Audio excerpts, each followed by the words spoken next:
Le gouvernement fédéral engage finalement officiellement ses sommes dans le projet de tramway à Québec. Bienvenue à Nouveau Info Québec.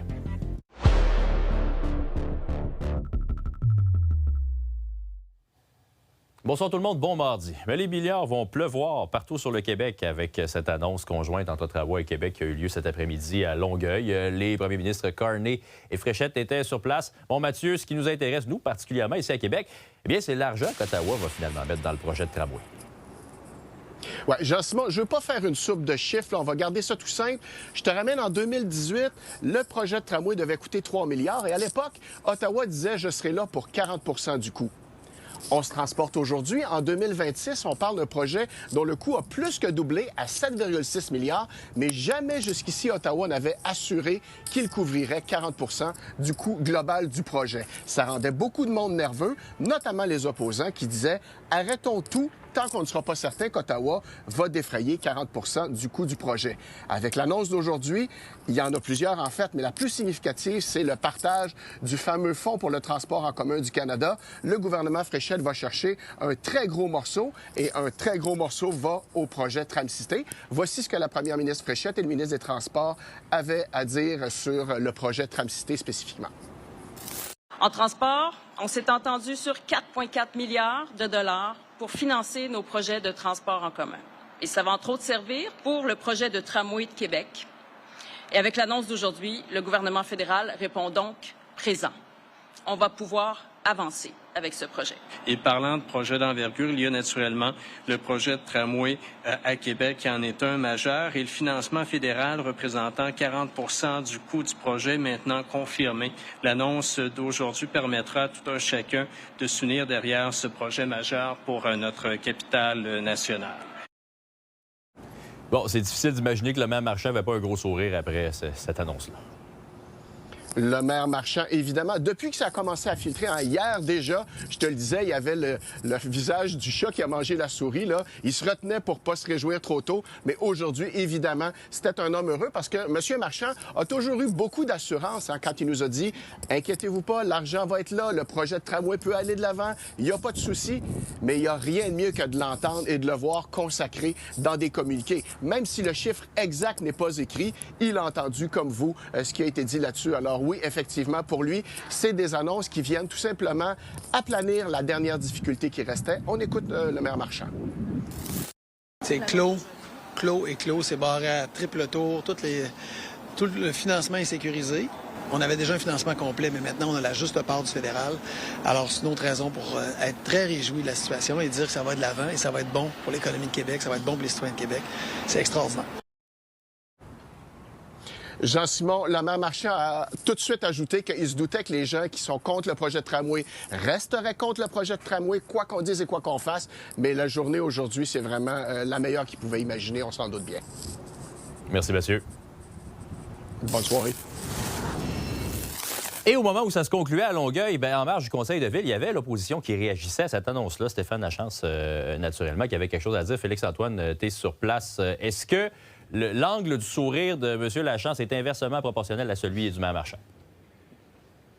Oui, c'était peut-être différent, on va s'entendre comme réaction. Faut dire que ça a été un peu en deux temps, parce que lorsqu'il est arrivé, évidemment, il faut lui donner la présentation, elle se faisait en même temps, donc il n'avait pas vraiment pu écouter. Il est arrivé avec le communiqué de presse officiel qui ne faisait pas mention précisément du montant pour le tramway, seulement du montant général pour la province. Donc il est arrivé en disant, bien pour moi, rien n'est attaché, rien n'est défini, rien n'est clair encore. On parle de seulement 4,4 milliards pour la province au complet. Je ne vois pas de 2,75 pour le tramway de Québec. Bon, au cours de la conférence de presse, là, des questions qu'on lui posait, on lui faisait signe des déclarations notamment de Benoît Charette que vous venez d'entendre avec Mathieu Boivin. Et là, je lui ai posé après la question, ben, est-ce que le discours change pas un peu? Il disait, ben, on est content de voir que ça a avancé, mais on nous dit depuis des mois que tout est attaché. Puis soudainement, c'est le 2 juin qu'on attache ça. Donc, il a mis l'accent là-dessus.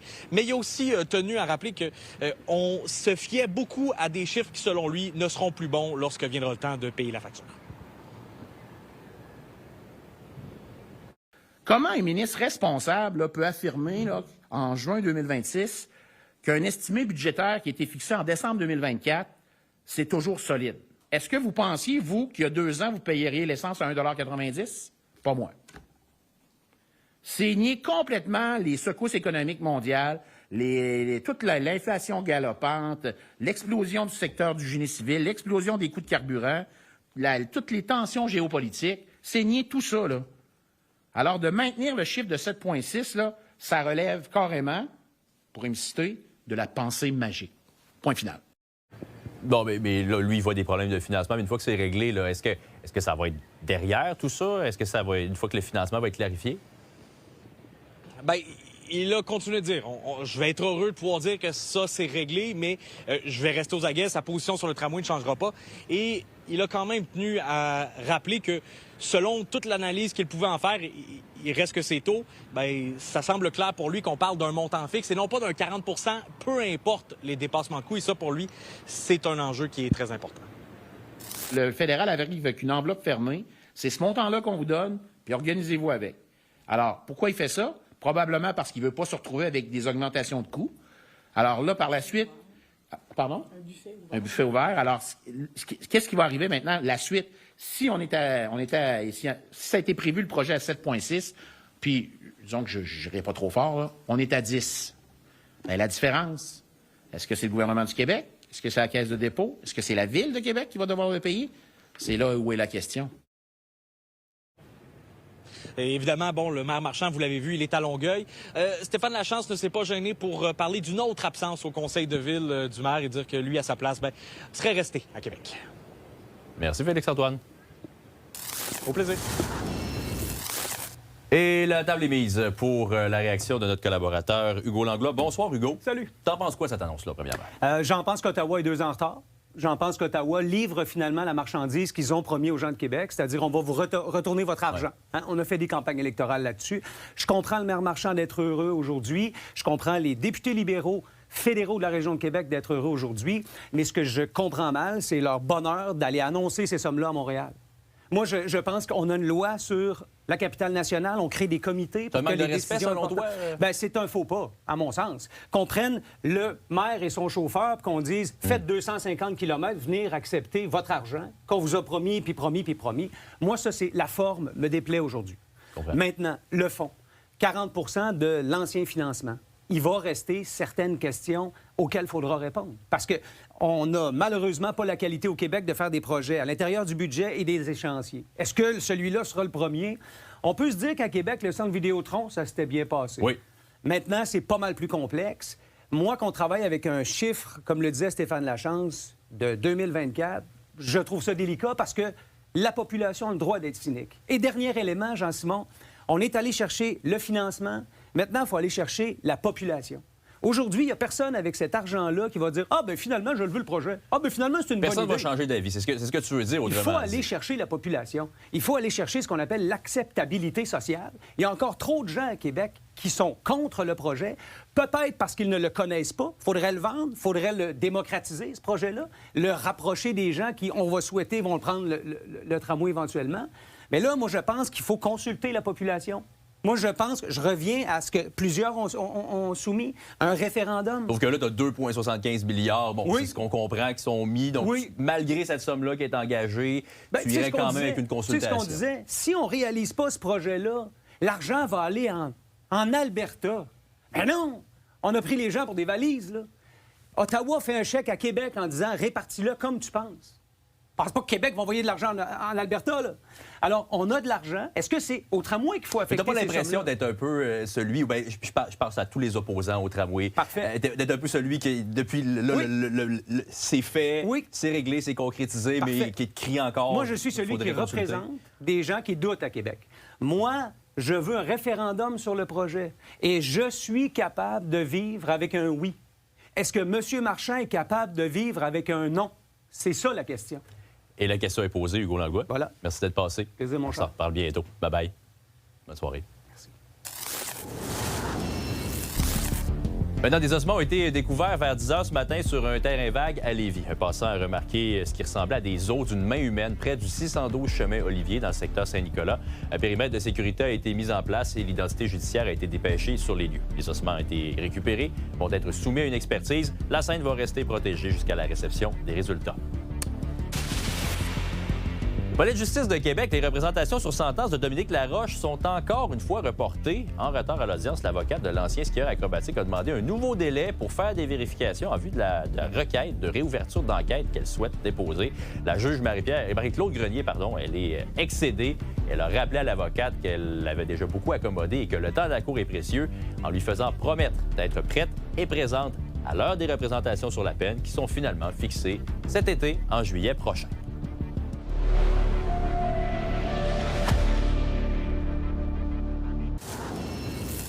Le plus gros projet immobilier présentement prévu pour la Ville de Québec vient d'être lancé avec sa première pelletée de terre. Il s'agit du 3000 boulevard Laurier. C'est un projet du groupe Medway.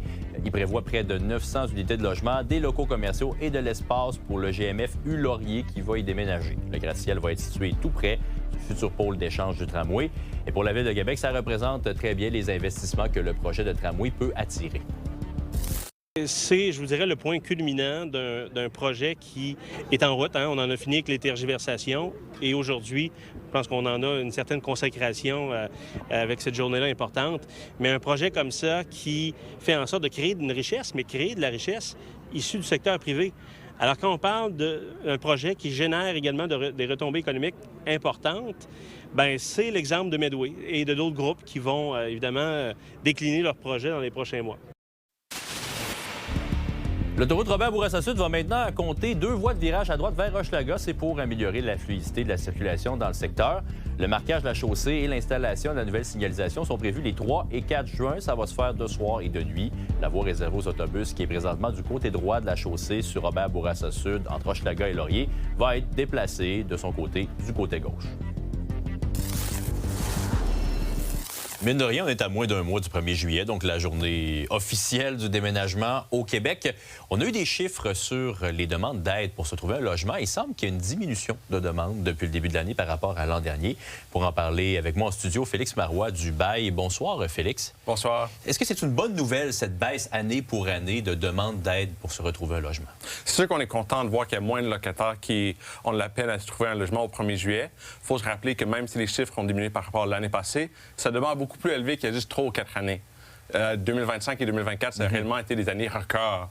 Donc, même si on a une baisse cette année, qui est une bonne chose, on est content de voir que plus de monde vont se trouver un logement, c'est quand même relativement élevé comparé à la moyenne historique. Oui, vous le voyez à l'écran, de 670 à 404 depuis le début de l'année et pour le mois de mai, de 119 à 57. C'est une baisse majeure. Ce qu'on note, par contre, c'est que les gens qui demandent de l'aide sont des gens qui ont plus de difficultés, plus d'obstacles dans leur vie là, pour trouver un logement, justement.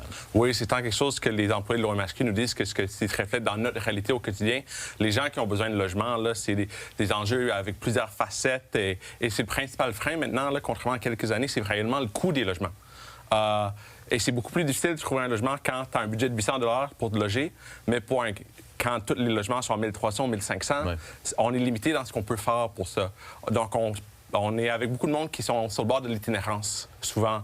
Donc, on essaie de mettre beaucoup d'efforts pour éviter que ces gens-là tombent à la rue, puisqu'on le sait bien, une fois que quelqu'un est en situation d'itinérance, c'est extrêmement difficile de le faire réintégrer un logement. C'est des gens qui, avant la pandémie, n'auraient jamais été menacés de se retrouver dans la rue. Le marché a complètement changé dans l'immobilier, dans le locatif. Est-ce qu'il est trop tard pour renverser la vapeur?